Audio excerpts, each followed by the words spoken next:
రాష్ట్రంలో జగన్మోహన్ రెడ్డి గారి పరిపాలన అంటే అద్భుతమనే చెప్పుకోవాలి. ఆయన పరిపాలన చూసి అన్ని రాష్ట్రాల సీఎంలు కూడా ఈ సీఎంనే ఫాలో అవుతున్నారంటే ఆయన పరిపాలన గురించి ప్రత్యేకంగా మనం చెప్పాల్సిన అవసరం ఏం లేదు. ముఖ్యంగా మహిళలకి ఆయన ఇచ్చే ప్రాధాన్యత ఏ రాష్ట్రంలో కూడా ఏ సీఎం కూడా ఇప్పటివరకు ఇవ్వలేదు, ఇప్పుడు కూడా ఇవ్వలేదు. ఆయన జగన్మోహన్ రెడ్డి గారు మాత్రమే ఇచ్చారు.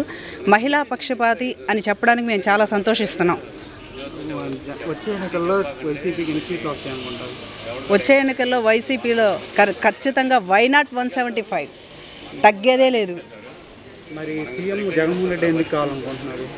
ఎందుకంటే ప్రజలకి ఆయన నిత్యం ప్రజల మనిషి, ప్రజలు శ్రేయస్సు కోరే మనిషి అని చెప్పేసి ప్రతి ఒక్కళ్ళు భావిస్తున్నారు. కాబట్టి సీఎంగా జగన్మోహన్ రెడ్డి గారే ఉండాలి మాకు. ప్రతి పథకాలైనా కరోనా టైంలో కూడా ప్రతి ఒక్కళ్ళు సైలెంట్ అయిపోతే ఆయన ఎన్ని ఇబ్బందులు ఉన్నా సరే ఆ ఇబ్బందులను ఎదుర్కొని ప్రతి పేదవాడికి కూడా ఎటువంటి ఇబ్బంది లేకోకుండా చూశాడంటే గొప్ప సీఎం ఆయన మాత్రమే కావాలని ప్రతి ఒక్కళ్ళు కోరుకుంటారు. చంద్రబాబు ఎందుకు వద్దనుకుంటున్నారు మీరు? ఆయన ప్రజలకు ఏం చేశాడు? అవినీతి పాలన తప్ప, ప్రజల్ని దోసుకోవడం తప్ప, ప్రజలకు అన్యాయం చేయడం తప్ప, ఎంతవరకు కుంభకోణాలు చేసుకోవడమే తప్ప దేనికి పనికి వస్తాడు? 40 years ఇండస్ట్రీ అని చెప్పుకోవడమే తప్ప దేనికి పనికిరాడు. జనాల్ని మోసం చేసి బతకడానికి. మరి జనసేన టీడీపీ కలిసి పోటీ చేస్తున్నాయి కదా, మరి వైసీపీ పరిస్థితి ఎలా ఉండడం? వాళ్ళిద్దరే కాదు 100 పార్టీలు కూడా కలిసి వచ్చినా సరే జగన్మోహన్ రెడ్డి గారిని ఏమి చేయలేరు. ఒక్క సీటు కూడా వాళ్ళు ఎవరికి రాదు. వైనాట్ 175 మాదే. ఏపీ రాష్ట్రం అనేది జగన్మోహన్ రెడ్డి గారి అడ్డా, అంతే, తగ్గేదే లేదు అందులో ఒక్క సీటు కూడా. మరి జగన్మోహన్ రెడ్డిగా ఎందుకు ఓట్లు వేయాలి? మీరు దేనికి వేయాలి?